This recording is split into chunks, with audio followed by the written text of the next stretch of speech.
नमस्कार। चित्तौड़ दशक में आज समाचारों में पुनः आप सभी का स्वागत है।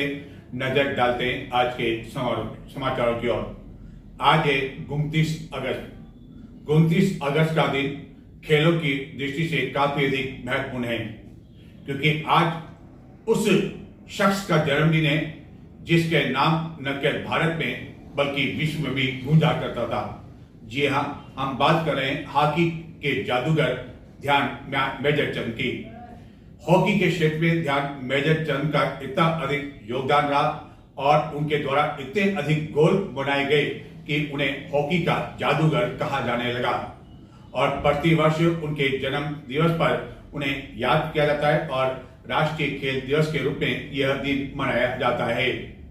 चित्तौड़गढ़ में इस अवसर पर मैराथन दौड़ का आयोजन किया गया। यह दौड़ नगर के विभिन्न मार्गों से होकर गुजरी, जिसमें कई धावकों ने भाग लिया। राष्ट्रीय खेल दिवस के अवसर पर चैतन्य भारत दौड़ का आयोजन किया गया। अतिरिक्त जिला कलेक्टर राकेश कुमार ने इंदिरा गांधी स्टेडियम से खिलाड़ियों को फिट इंडिया की शपथ दिलाई और दौड़ को झंडी दिखाकर रवाना किया। दौड़ इंदिरा गांधी स्टेडियम से रवाना होकर कलेक्ट्रेट चौराहा, रेलवे स्टेशन, प्रताप नगर चौराहा, कलेक्ट्रेट आवास बाईपास होते हुए पुनः इंदिरा गांधी स्टेडियम पहुंची। चैतन्य भारत दौड़ के सीनियर वर्ग में प्रथम स्थान पर बंशीलाल मीणा, द्वितीय स्थान पर रोहित प्रजापत, तृतीय स्थान पर सूरज सिंह राजपूत रहे। जबकि जूनियर वर्ग में प्रथम स्थान पर मानव कुमार माली, द्वितीय स्थान पर विशाल राज, तृतीय स्थान पर चांद सिंह राजपूत रहे। इन खिलाड़ियों को नकद राशि से सम्मानित किया गया। चेतन भारत दौड़ एवं हॉकी में कुल 300 खिलाड़ियों द्वारा पंजीयन करवाया गया। अतिथियों द्वारा इन खिलाड़ियों का माल्यार्पण कर भी स्वागत किया गया। इस अवसर पर राम रतन गुजर, अधिकारी जिला खेलकूद प्रशिक्षण केंद्र ने सभी का स्वागत किया एवं राजस्थान क्रीड़ा परिषद द्वारा आयोजित इस खेल सप्ताह के बारे में विस्तार से जानकारी दी।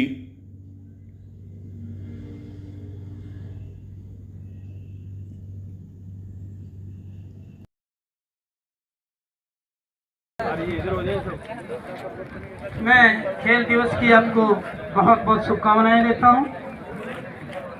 डॉक्टर गोपाल दास नीरज की 4 पंक्तियां।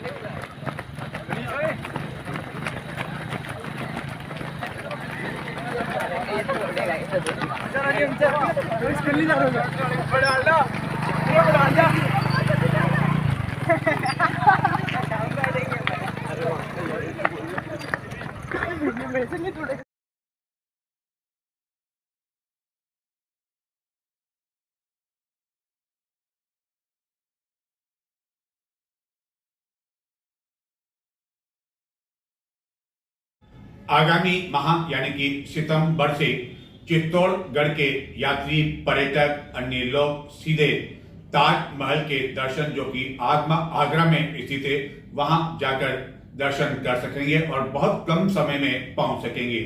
जी हां, क्योंकि आगामी माह चित्तौड़गढ़ उदयपुर से प्रारंभ हो रही है आगरा जाने के लिए ट्रेन। यह ट्रेन चित्तौड़गढ़ से होकर जाएगी। हालांकि चित्तौड़गढ़ रेलवे स्टेशन पर इसका ठहराव नहीं दिया गया है, लेकिन चित्तौड़गढ़ के समीप चंदेरिया स्टेशन पर इसका ठहराव दिया गया है। पहले यह ट्रेन उदयपुर से जयपुर के बीच संचालित हुआ करती थी, लेकिन यात्री भार कम मिलने की वजह से अब 3 दिन तक आगरा और 3 दिन तक जयपुर के बीच संचालित हुआ करेगी। और चित्तौड़गढ़ के समीप रेलवे स्टेशन पर न केवल वंदे भारत ट्रेन का शुभारंभ होने जा रहा है आगरा के लिए, बल्कि यहां से अन्य कई महत्वपूर्ण ट्रेनों का संचालन भी होता है, जिसको लेकर चित्तौड़गढ़ के यात्री गत कई समय से यह मांग कर रहे हैं कि इन स्टेशनों का ठहराव चित्तौड़गढ़ में भी दिया जाए। इसी तरह की मांग वंदे भारत को लेकर भी की जाने लगी है। महत्वपूर्ण ट्रेनों का चंदेरिया स्टेशन पर ठहराव होने एवं आगामी दिनों में अन्य कई ट्रेनें इसी चंदेरिया स्टेशन से होकर गुजरेगी, जिसको लेकर कई समय से चंदेरिया रेलवे स्टेशन पर कई तरह का निर्माण कार्य जोर शोर से चल रहा है, जहां की अब तक की कई तरह की मूलभूत सुविधाओं का अभाव था, जिसके कारण यात्रियों को परेशानियों का सामना करना पड़ता था। लेकिन माना जा रहा है कि आगामी 5-6 महीने बाद चंदेरिया रेलवे स्टेशन का स्वरूप काफी अधिक निखर कर सामने आएगा और जिसके कारण यात्रियों को भी काफी राहत मिल सकेगी। चित्तौड़गढ़ के समीप नगर के उपनगरीय क्षेत्र चंदेरिया रेलवे स्टेशन पर इन दिनों विस्तार का कार्य जोर शोर से जारी है, जहां आगामी माह से आगरा के लिए वंदे भारत ट्रेन का संचालन भी प्रारंभ होने जा रहा है, जो कि उदयपुर से आगरा के बीच सप्ताह में 3 दिन संचालित होगी। अमृत भारत विकास योजना के तहत राजस्थान के 85 रेलवे स्टेशनों में शामिल चंदेरिया स्टेशन पर अब 12 मीटर चौड़ा एवं 60 मीटर लंबा पैदल पुल निर्माण का काम भी शुरू हो चुका है। चंदेरिया रेलवे स्टेशन से प्रतिदिन लगभग 30 ट्रेनों का आवागमन होता है एवं इनमें कई महत्वपूर्ण यात्री गाड़ियों का ठहराव भी चंदेरिया स्टेशन पर होने लगा है। नया FOB रेलवे को ही एजेंसी गति शक्ति विभाग द्वारा बनाया जा रहा है। रतलाम मंडल के नीमच, मंदसौर, चंदेरिया सहित 5 स्टेशनों पर इस तरह के पुल के लिए 120 करोड़ रुपए के टेंडर हुए हैं। चंदेरिया में 20 करोड़ की लागत से FOB बनेगा। रेलवे की रेवेन्यू बढ़ाने के लिए पुल के पास ही कियोस्क बनाकर देने की भी योजना है। भविष्य में इस चंदेरिया रेलवे स्टेशन पर लिफ्ट की सुविधा भी प्रस्तावित रहेगी एवं साइड पर दीवार बनाकर फेंसिंग कर दी गई है। योजना के प्रथम चरण में स्वीकृत कार्यों के साथ नया FOB भी बन जाएगा। इससे प्रतिदिन ट्रेनों के सैकड़ों यात्रियों को एक प्लेटफॉर्म से दूसरे प्लेटफॉर्म पर जाने की सुविधा मिल सकेगी। दोनों ओर बाहर भी एंट्री पॉइंट होगा ताकि आम लोग भी आसानी से आ जा सकें। चंदेरिया स्टेशन को नया लुक देने के लिए 21 करोड़ के कार्य इन दिनों जोर शोर से जारी हैं, जिसमें वेटिंग रूम, पुरुष व महिला यात्रियों के लिए अलग toilet blocks, entry gate, cafeteria, parking आदि शामिल है। चंदेरिया रेलवे स्टेशन इसलिए भी महत्वपूर्ण है कि यह 2 जोन के 3 मंडलों रतलाम, कोटा एवं अजमेर का बॉर्डर जंक्शन है। एवं जैसे कि बताया गया कि 30 यात्रियों के ट्रेनों के साथ ही कई मालगाड़ियाँ भी यहाँ संचालित होती है और अकेले गुड से रेलवे को इस चंदेरिया स्टेशन से 3 करोड़ की आय होती है। यह इंटरचेंज पॉइंट भी है। रेलवे ने कई लंबी दूरी की ट्रेनों का स्टॉपेज इसी स्टेशन पर दे रखा है। हालांकि कई बार चित्तौड़गढ़ के यात्री यह सवाल उठाते हैं कि महत्वपूर्ण ट्रेनों का संचालन और ठहराव अब चंदेरिया स्टेशन होने से उन्हें परेशानी आ रही है, क्योंकि चित्तौड़गढ़ से चंदेरिया स्टेशन तक आवागमन के लिए कोई उपयुक्त साधन नहीं है और विशेषकर रात्रि के समय जो ट्रेनें चंदेरिया स्टेशन पर रुकती है और चित्तौड़गढ़ न आकर सीधे उदयपुर के लिए रवाना होती है, उसमें यात्रियों को परेशानियां उठानी पड़ती है। ऐतिहासिक दुर्ग चित्तौड़गढ़ में दुर्ग पर हालांकि कहने को तो कई स्मारक है जहाँ की प्रतिदिन कई पर्यटक आते हैं, लेकिन पर्यटन की दृष्टि से यहाँ स्थित है मृग वन, जो कि दुर्ग के एक अंतिम छोर पर बना हुआ है, लेकिन इस मृग वन को 2016 से बंद कर रखा है और बाद में यह जानकारी लगातार दी जाती रही कि यहाँ बायोलॉजी पार्क का निर्माण करवाया जाएगा। लेकिन ऐसा लगता है कि जो योजना के बारे में बात की जा रही है वह केवल कागजों में ही अब तक दफन होकर रह गई है, क्योंकि बायोलॉजी पार्क के मामले को लेकर अब तक यहाँ ABCD भी शुरू नहीं हुई है और जबकि मृग वन बंद किया जा चुका है, जबकि पहले यहाँ कई पर्यटक इस मृग वन में कई तरह के हिरण एवं अन्य वन्य जीव देखने के लिए आया करते थे।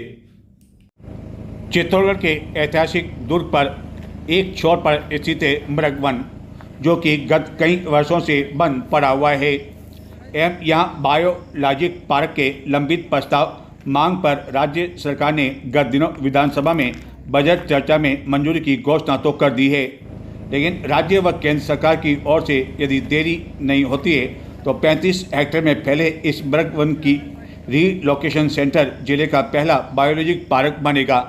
हालांकि जब इस पार्क को बंद किया गया था तो उस समय भी यह जानकारी दी थी कि बहुत ही शीघ्र यहाँ बायोलॉजिक पार्क बन सकेगा, जिसमें कई तरह के वन्य जीव प्रजातियों के साथ ही एनिमल हेल्थ केयर रेस्क्यू व न्यूट्रिशन सेंटर होगा एवं लगभग 52 करोड़ रुपए की लागत से यह बायोलॉजिक पार्क बनाया जाएगा। और कई बार इस योजना को लेकर फाइलें चली, कागज चले, लेकिन वह सभी फाइल जो है बस्ते में बंद होकर रह गई और 26 अगस्त 2016 से ही यह मृग वन बंद पड़ा हुआ है। जबकि पूर्व में इस मृग वन में कई तरह के हिरण एवं वन्य जीव देखने के लिए बड़ी संख्या में पर्यटक आया करते थे, जिससे वन्य विभाग को राजस्व भी मिलता था।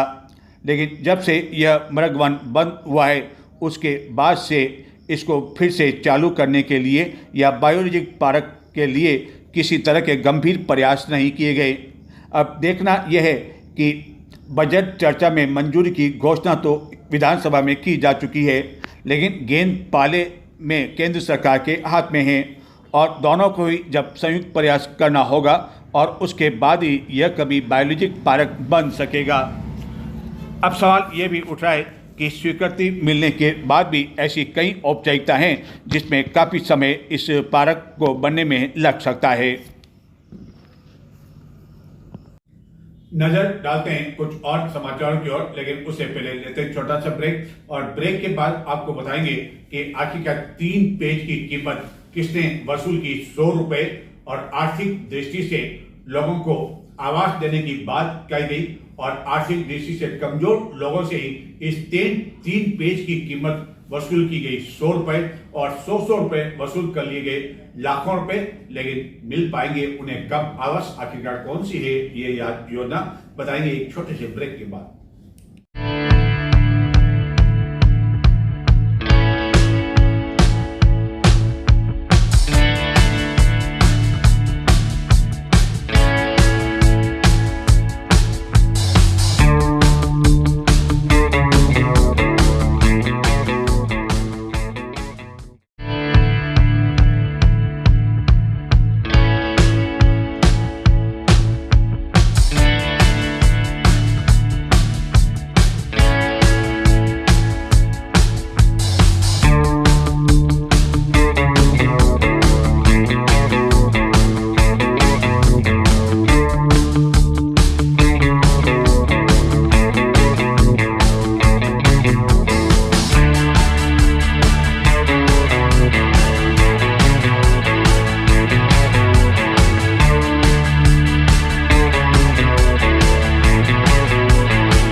तीन पेज की कीमत यदि फोटो स्टेट कराएं तो केवल 3 रुपए देने पड़ेंगे।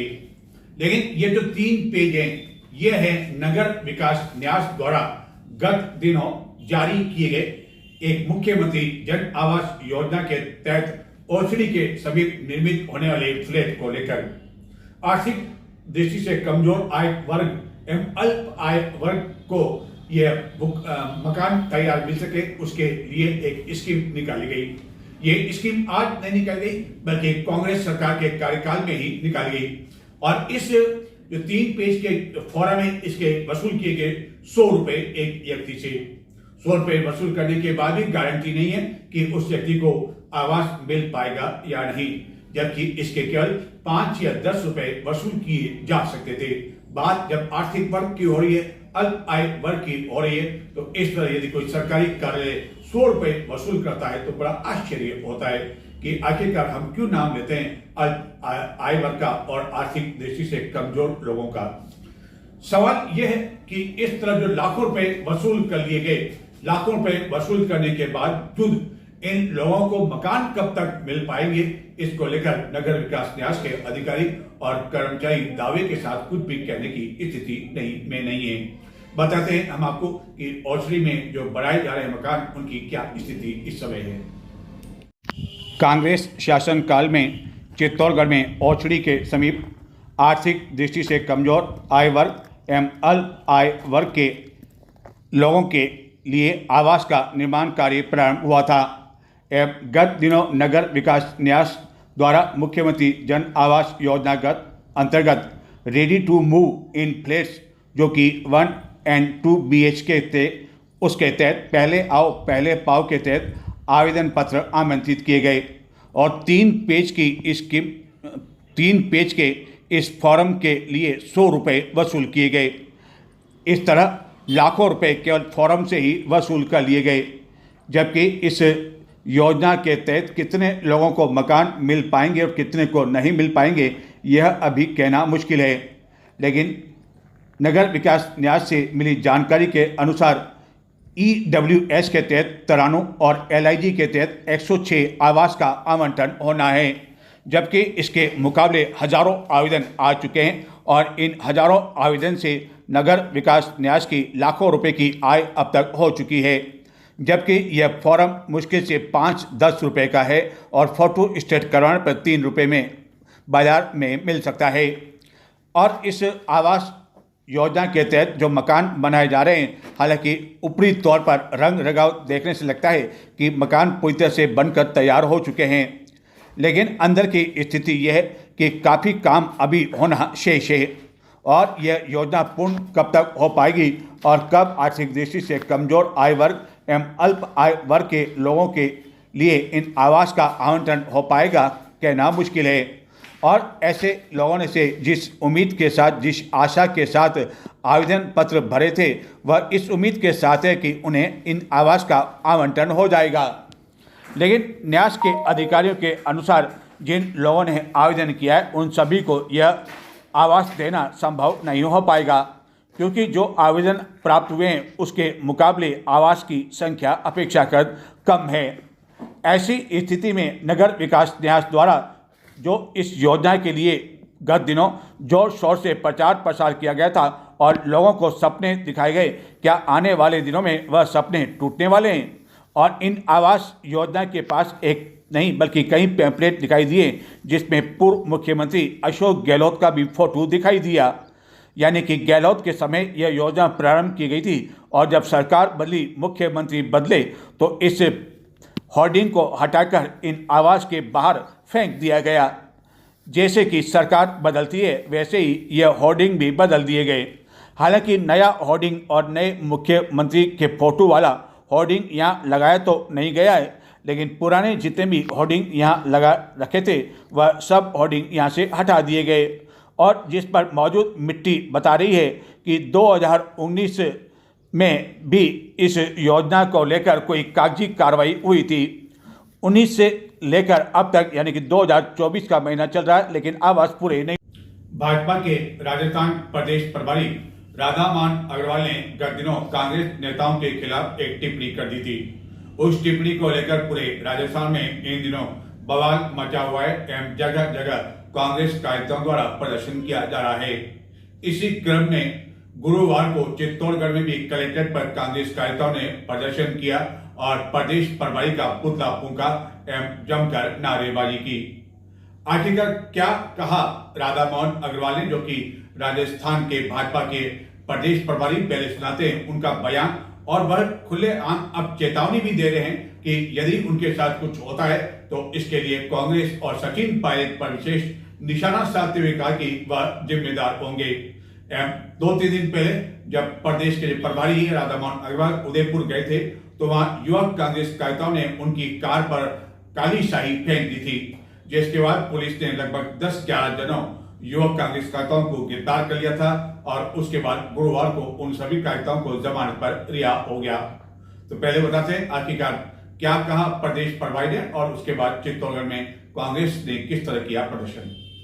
रहते हुए आज के बाद मेरे जीवन पर अगर किंचित मात्र भी खतरा आता है तो मैं उसके लिए सिर्फ और सिर्फ सचिन पायलट को जिम्मेदार मानूंगा। रहते हुए आज के बाद मेरे जीवन पर अगर किंचित मात्र भी खतरा आता है तो मैं उसके लिए सिर्फ और सिर्फ सचिन पायलट को जिम्मेदार मानूंगा। राजनीति में कई तरह के उतार चढ़ाव आते हैं और जो राजनीति से जुड़े हुए हैं उनको इस उतार चढ़ाव के लिए तैयार होना चाहिए। लेकिन राजस्थान भाजपा प्रदेश प्रभारी राधा मोहन अग्रवाल का बयान आपने सुना कि यदि भविष्य में उनके साथ कुछ भी होता है तो इसके लिए सीधे तौर पर उन्होंने सचिन पायलट को जिम्मेदार बताया, यानी कि जो कुछ होगा उसके लिए पायलट जिम्मेदार होंगे। गत दिनों उनके द्वारा की गई टिप्पणी के बाद पूरे राजस्थान में बवाल मचा हुआ है, जिसके तहत चित्तौड़गढ़ में भी गुरुवार को कांग्रेस कार्यकर्ताओं ने कलेक्ट्रेट चौराहे पर प्रदर्शन किया एवं प्रदेश प्रभारी का पुतला फूंका। इस दौरान कार्यकर्ताओं ने कांग्रेस सरकार के खिलाफ भी नारेबाजी की। विरोध प्रदर्शन करने के पश्चात उन्होंने प्रदेश प्रभारी का पुतला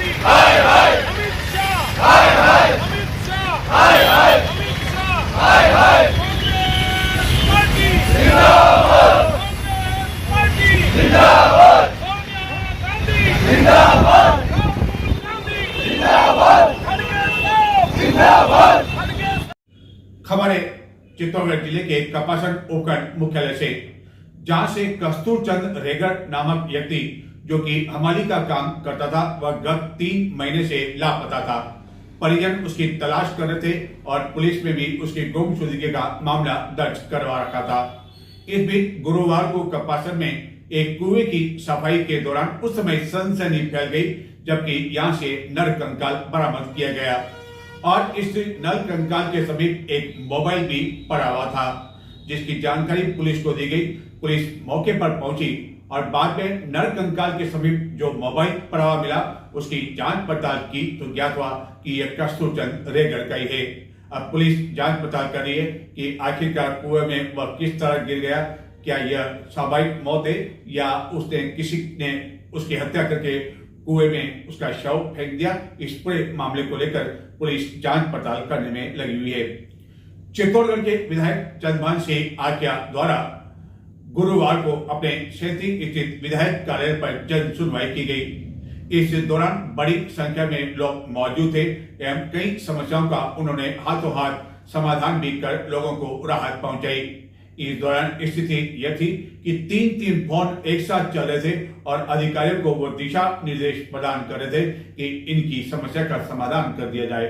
और जब समस्या का समाधान हुआ तो ग्रामीण एवं अन्य लोग काफी अधिक खुश दिखाई दिए।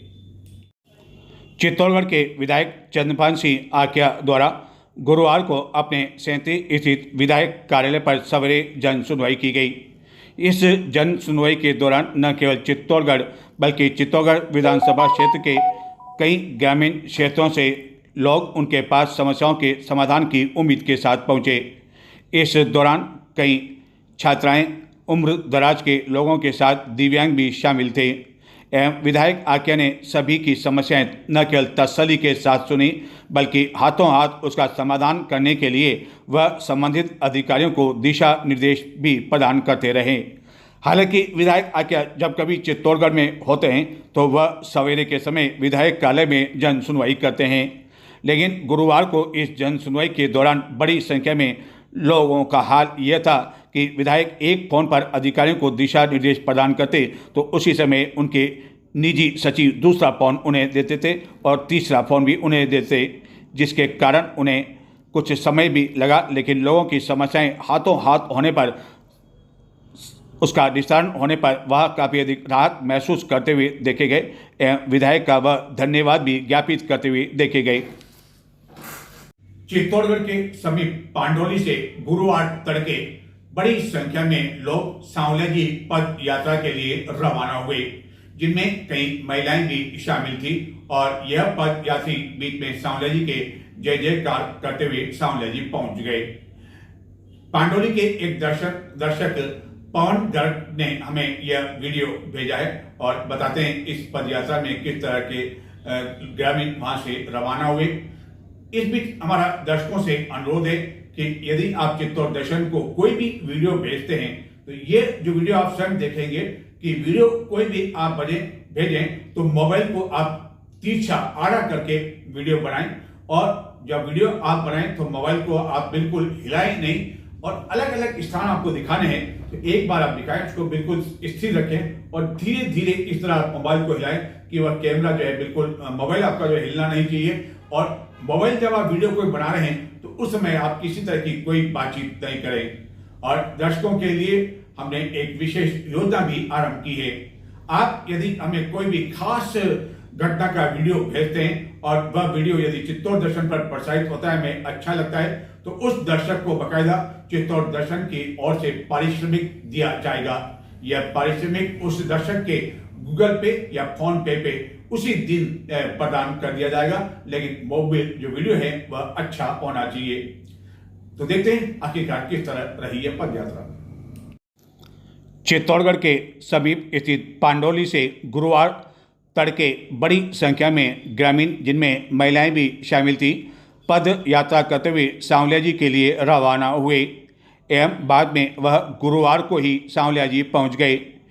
यह पद यात्री बीच मार्ग में सांवलिया जी की जय जयकार करते हुए चल रहे थे एवं डीजे के साथ यह सभी ग्रामीण सांवलिया जी के लिए रवाना हुए एवं इनमें कई बालिकाएं भी शामिल थी, जिन्हें सांवलिया जी के प्रति काफ़ी अधिक गत कई वर्षों से आस्था है और इसी आस्था को लेकर वह यहाँ से सांवलिया जी के लिए रवाना हुए।